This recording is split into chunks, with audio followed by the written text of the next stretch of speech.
শুনছেন গল্প স্বল্প, শুধুমাত্র 100.1 FM গোল্ডে। গল্প স্বল্পতে আজ আপনাদের জন্য রয়েছে গল্প রহস্য, রচনা বিভূতিভূষণ বন্দ্যোপাধ্যায়। এই কাহিনীটি এক আদিভৌতিক অভিজ্ঞতার উপর ভিত্তি করে রচিত। বস্তুত বিভূতিভূষণ আদিভৌতিক কাহিনী নির্মাণে সিদ্ধহস্ত ছিলেন। তারানাথ তান্ত্রিকের মতো অসংখ্য গল্পে তার নিদর্শন ছড়িয়ে আছে। এছাড়াও তিনি মূলত প্রকৃতিপ্রেমী লেখক হিসেবে বহুল খ্যাতি লাভ করেছিলেন। আরণ্যক সহ অন্যান্য কাহিনীতে তার স্বাক্ষর আছে। পথের পাঁচালী, অপরাজিত, অশনি সংকেত, চাঁদের পাহাড়, আদর্শ হিন্দু হোটেল, মেঘ মল্লার সহ বহু ক্লাসিক সাহিত্য তাঁরই সৃষ্টি। লেখক শুধুমাত্র গল্পের প্লট সৃষ্টির খাতিরে আদিভৌতিক ও অবৈজ্ঞানিক বিষয়বস্তুর অবতারণা করেছেন। বাস্তবের সাথে এর কোনো মিল নেই এবং থাকলেও তা সম্পূর্ণ কাকতালীয়।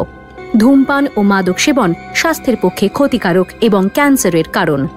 এখন শুনবেন বাংলা সাহিত্যের অন্যতম শ্রেষ্ঠ কাহিনীকার বিভূতিভূষণ বন্দ্যোপাধ্যায়ের গল্প রহস্য। গল্প পাঠে অর্পণ, সুদীপ্ত ও উজ্জ্বল। শুরু হচ্ছে গল্প রহস্য।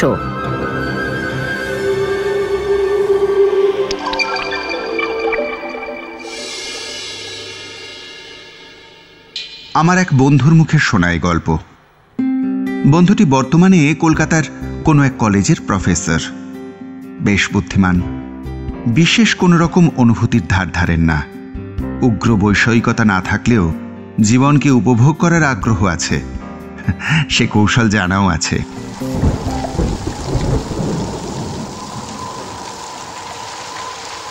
সেদিন রাত্রে ঝমঝম করে বৃষ্টি পড়ছিল।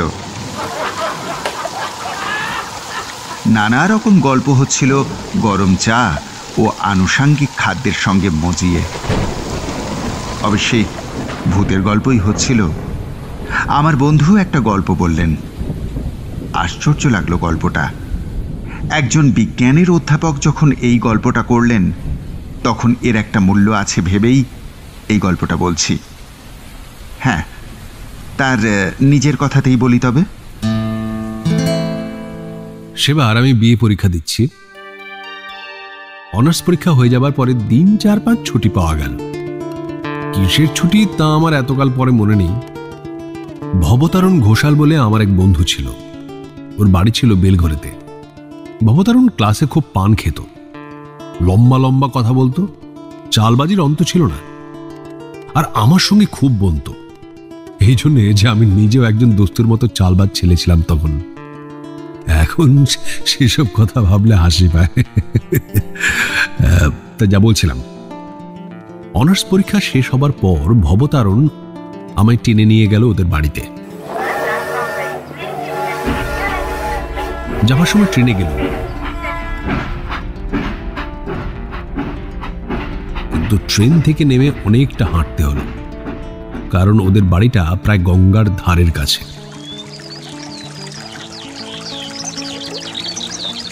কিছুক্ষণ পর ওর বাড়ি থেকে হঠাৎ কি একটা বিষয়ে ঘোর তর্কাতর্কি হলো ওর আর আমার মধ্যে। এমন চরমে পৌঁছলো সে তর্ক যে দুজনের মধ্যে হাতাহাতি হবার উপক্রম। হায় রে সেসব দিন, এই রোদ এই মেঘ। তখনকার জীবনে তাই ছিল স্বাভাবিক। যাই হোক, আমি ভয়ানক রেগে ওদের বাড়ি থেকে সেই সন্ধ্যাবেলায় বেরিয়ে পড়লাম। এমন জায়গায় ভদ্রলোকের থাকতে আছে? ব্যারাকপুর ট্রাঙ্ক রোড বেয়ে হনহন করে হাঁটছি কলকাতার মুখে। দিব্যি ফুটফুটে জ্যোৎস্না রাত। মাঝে মাঝে এক আধখানা মোটর দ্রুত বেগে চলছে কলকাতার দিকে। সম্পূর্ণ নির্জন রাস্তা। একবার একটা মাতাল কুলি ছাড়া আর কোনো লোকের দেখা পাইনি। হঠাৎ আমার মনে হলো, এতটা রাস্তা একটানা হাঁটতে তো পারবো না, একটু বিশ্রাম দরকার। ডাইনে বায়ে চাইতে চাইতে কিছু দূর গিয়ে একটা বাগান বাড়ি দেখে তার মধ্যে ঢুকে পড়লাম। বাইরে থেকে আমার মনে হয়েছিল এই বাগান বাড়িতে লোকজন খুব একটা কেউ থাকে না। আছে হয়তো এক আধটা উড়ে মালি, তাকে 2-4টে পয়সা দিলে বাগানের মধ্যে বসে একটু বিশ্রাম করতে দেবে। এখন নিশ্চয় একটা পুকুর আছে বাগানে, নিশ্চয় তার ঘাট বাঁধানো। এমন গ্রীষ্মের দিনে জ্যোৎস্না রাতে পুকুরের বাঁধা ঘাটে কিছুক্ষণ বিশ্রাম করার আনন্দ অনেকদিন পরে হয়তো কপালে জুটে যাবে। বাগানের মধ্যে ঢুকে মনে হলো এই বাগানে লোকজন কেউ বাস করে না, ঘন ঘন কেউ আসেও না। লাল কাঁকড়ের পথগুলোর ওপরে এক হাত লম্বা উলু ঘাস, ফুলের ক্ষেত আর আগাছার জঙ্গলে ভর্তি। আরো একটু অগ্রসর হয়ে মনে হলো এই বাগান বাড়ি খুব বড় লোকের। অন্তত যে সময় এই বাগান বাড়ি তৈরি হয়েছিল সে সময় মালিকের অবস্থা ছিল খুব ভালো। শৌখিন রুচির পরিচয় আছে প্রত্যেকটি গাছপালায়, প্রত্যেকখানি ইটে পাথরে। আগাছা ভরা ফুলের ক্ষেতের মাঝে মাঝে এখানে ওখানে পাথরের অপসরী মূর্তি, দু একটা হাত ভাঙা, নাক ভাঙা, এমন অনেক অপসরী মূর্তি আছে বাগানের এদিকে ওদিকে। কোনটার পিঠ দেখা যাচ্ছে, কোনটার মুখ। ঝোপের আড়ালে আড়ালে একটু দূর গিয়ে বাঁদিকের চওড়া পথ ধরলাম।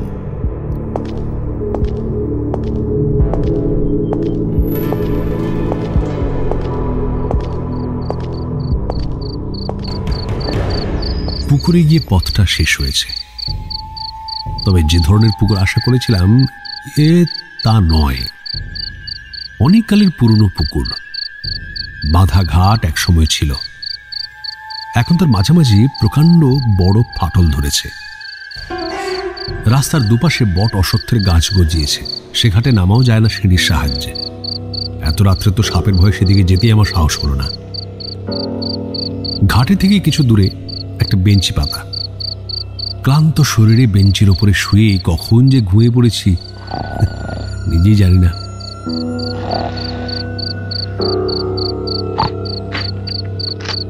আমার তন্দ্রা যখন ছুটে গেল তখন অনেক রাত। সামনের দিকে চাইতে একটা অদ্ভুত সন্দেহ হলো আমার মনে। আমার বেঞ্চিখানা থেকে কিছু দূরে যে অপসরী মূর্তি আমার দিকে পাশ ফিরিয়ে দাঁড়িয়ে আছে সেটার দিকে ঘুম ভেঙে আমার চোখ পড়ল। সঙ্গে সঙ্গে মনে হলো এতক্ষণ সেই মূর্তিটা অন্য কি একটা কাজ করছিল, অন্যদিকে অন্যভাবে দাঁড়িয়েছিল। আমাকে জাগতে দেখে সেটা চট করে যেন নিজেকে সামলে নিয়ে আবার পূর্বপদ ভঙ্গিতে আড়ষ্ট হয়ে দাঁড়িয়ে রইল। আমি অবাক হয়ে সোজা হয়ে বসলাম, চোখ মুছলাম ভালো করে। ঘুমের ঘোরে, কিন্তু তা বলে তো মনে হলো না। আমি ঘুম ভেঙে স্পষ্ট দেখেছি ও পুতুলটা কি একটা করতে যাচ্ছিল, আমার সারা পেয়ে সামনে নিয়েছে। সমস্ত শরীর যেন অবশ, ভারী। ঘুমের ঘোর ভালো কাটেনি, রাস্তা হাঁটবার ইচ্ছে নেই মোটে। আবার সে বেঞ্চিখানাতে শুয়ে পড়লাম। শোয়া মাত্র আবার কখন ঘুমিয়ে পড়েছি। ঘুম আসবার পূর্ব পর্যন্ত কি একটা কৌতূহল আমার মনে বারবার উকি দিয়েছে। পুতুলটা কি করতে যাচ্ছিল? আমায় ঘুম ভেঙে উঠতে দেখে কি করতে করতেও সামলে গেল। অনেক রাতের ঠান্ডা ফিরফিরে হাওয়ায় আমি গাঢ় ঘুমিয়ে অচেতন হয়ে পড়েছিলাম। আবার যখন ঘুম ভাঙল তখন চাঁদ ঢলে পড়েছে পশ্চিম আকাশের গাছপালার পেছনে। ফুটফুট করছে জ্যোৎস্না, তবে পশ্চিম দিক থেকে লম্বা লম্বা গাছের ছায়া পড়েছে ফুলের ক্ষেতে, আগাছার জঙ্গলে। ঘুম ভেঙে উঠে আমার মনে হলো আমি প্রথম যখন এই বাগানে ঢুকি তখন বাগানে যা ছিল এখন তা নেই। কোথায় কি একটা পরিবর্তন হয়ে গিয়েছে বাগানের। ঘুমের ঘোর যতই ভাঙতে লাগলো আমার মনে এ ধারণা ততই বদ্ধমূল হতে লাগলো। আগে যা ছিল তা এখন যেন নেই। কি একটা বদলে গিয়েছে, অথচ কি সেটা আমি বুঝতে পারছি না। কি বদলে গেল, কোথায়? হঠাৎ আমার চোখ পড়ল সামনে। চোখ ভালো করে মুছলাম, পরিবর্তন ওখানেই হয়েছে যেন।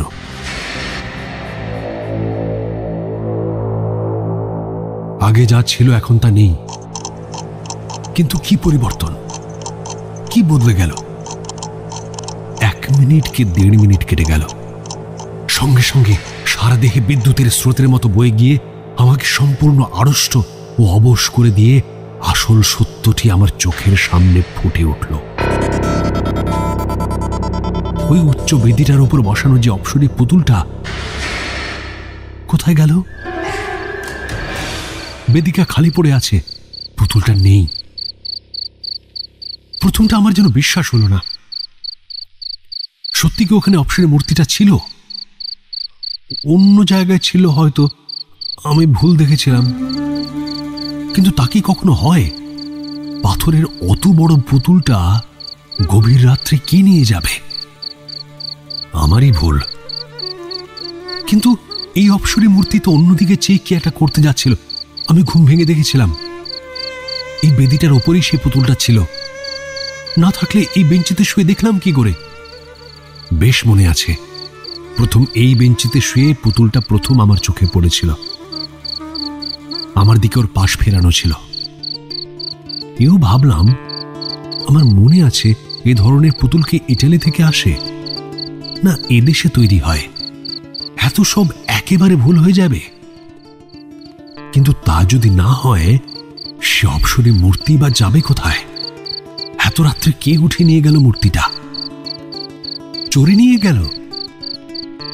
তাই যদি হয়, এতকালে বাগান অরক্ষিতভাবে পড়ে আছে, এতদিন কেউ চুরি করলে না, আরেকজন জলজ্যান্ত মানুষ শুয়ে আছে সামনের বেঞ্চিতে, এত বড় ভারী মূর্তিটা চুরি করে নিয়ে যাবে? না, তাও সম্ভব বলে মনে হয় না। কেন জানি না, এবার আমার কেমন ভয় হলো, গা ছমছম করতে লাগলো। রাত আর বেশি নেই, এ বাগানে আর শুয়ে থাকার দরকার নেই। আস্তে আস্তে কলকাতা মুখ হাঁটা দিই। যেমন এ কথা মনে আসা, অমনি আমি বেঞ্চি থেকে উঠে পড়লাম। পুকুরের ঘাটে নেমে চোখে মুখে জল দিয়ে নেব বলে ঘাটের দিকে যাচ্ছি, এমন সময় আবার অবাক হয়ে দাঁড়িয়ে রইলাম।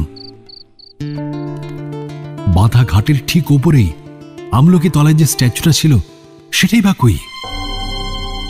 সেটার হাত ভাঙা ছিল বলে আরো বেশি করে আমার দৃষ্টি আকর্ষণ করেছিল। ওই তো তার শূন্য বেদিটা পড়ে আছে। মনে কেমন সন্দেহ হলো।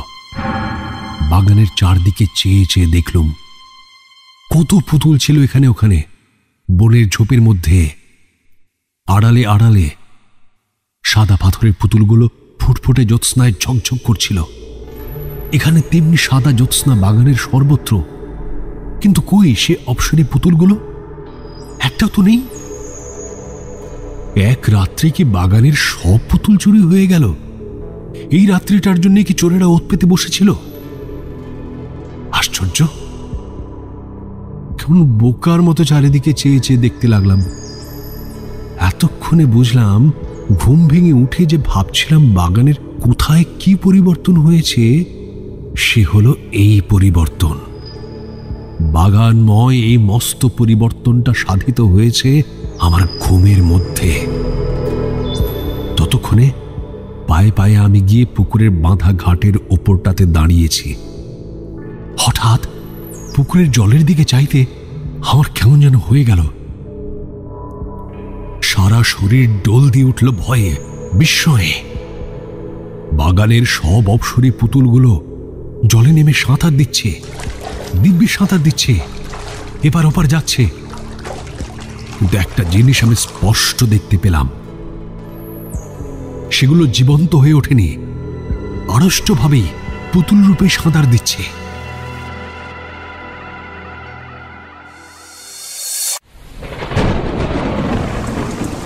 এইখানে আমাদের মধ্যেই এক বন্ধু প্রশ্ন করলে, আপনি স্পষ্ট দেখতে পেলেন?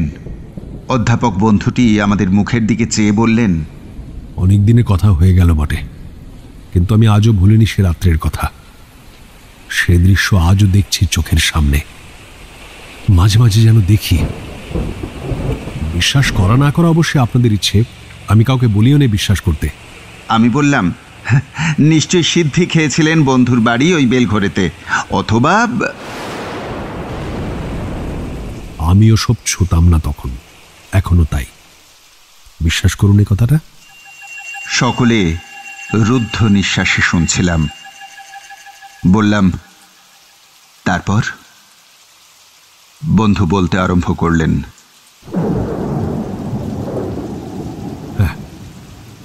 তারপর চুপ করে দাঁড়িয়ে রইলাম এক দৃষ্টি সেদিকে চেয়ে। আমার মনে হলো আমি পাগল হয়ে গেছি, অথবা আমার কোনো শক্ত রোগ হয়েছে। যা দেখছি এসব কি? বেশ মনে আছে, পশ্চিম দিকের পাঁচিলের গায়ে একটা তাল কি নারকেল গাছ ছিল। চাঁদ তখন গাছটার ঝাঁকড়া মাথার ঠিক আড়ালে। সেই ছবিটা বেশ মনে আছে আমার। আবার তখনই চোখ নামিয়ে পুকুরের দিকে চাইলাম, সেখানে সেই অদ্ভুত, অবিশ্বাস্য, অস্বাভাবিক দৃশ্য। সব সাদা সাদা বড় মর্মর মূর্তিগুলো জীবন্তের মতো জলকেলি করছে পুকুরের জলে। আমার মাথা ঘুরে গেল, যেন নিজের ওপর কেমন একটা অবিশ্বাস হলো। সেখান থেকে মারলাম টেনে ছুট। একেবারে সোজা দৌড় দিয়ে ফটকের কাছে এসে যখন পৌঁছেছি, তখন আমার মনে হলো, অবশ্যই হলপ করে বলতে পারবো না সত্যি কি না, তবে আমার মনে হলো যেন অনেকগুলো মেয়ে খিলখিল করে একযোগে হেসে উঠল। হাসির একটা ঢেউ যেন আমার কানে এসে পৌঁছলো। পরক্ষণেই আমি একেবারে বারাকপুর ট্রাঙ্ক রোডের উপর এসে পড়লাম।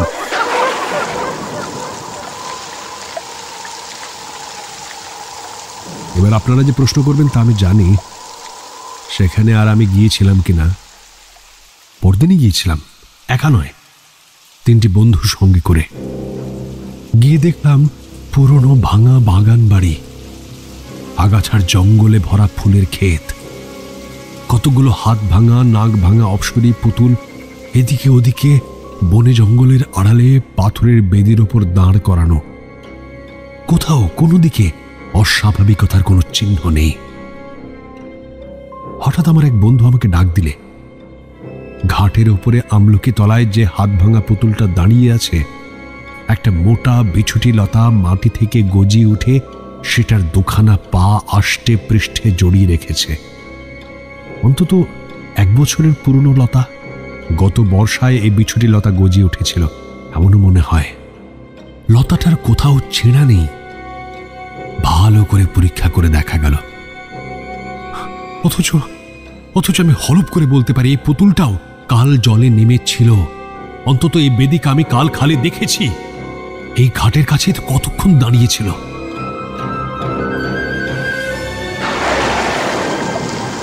বন্ধুরা বললেন, তাহলে বিছুটি লতাটা থাকে কি করে এমন? এই জড়ানো তো 1 বছরের জড়ানো, রাতারাতি গাছটা গজায়নি। ওদের যুক্তি অকাট্য। কি উত্তর দেব ওদের? আমার নিজেরই যখন ক্রমশ অবিশ্বাস হচ্ছে আমার নিজের ওপর।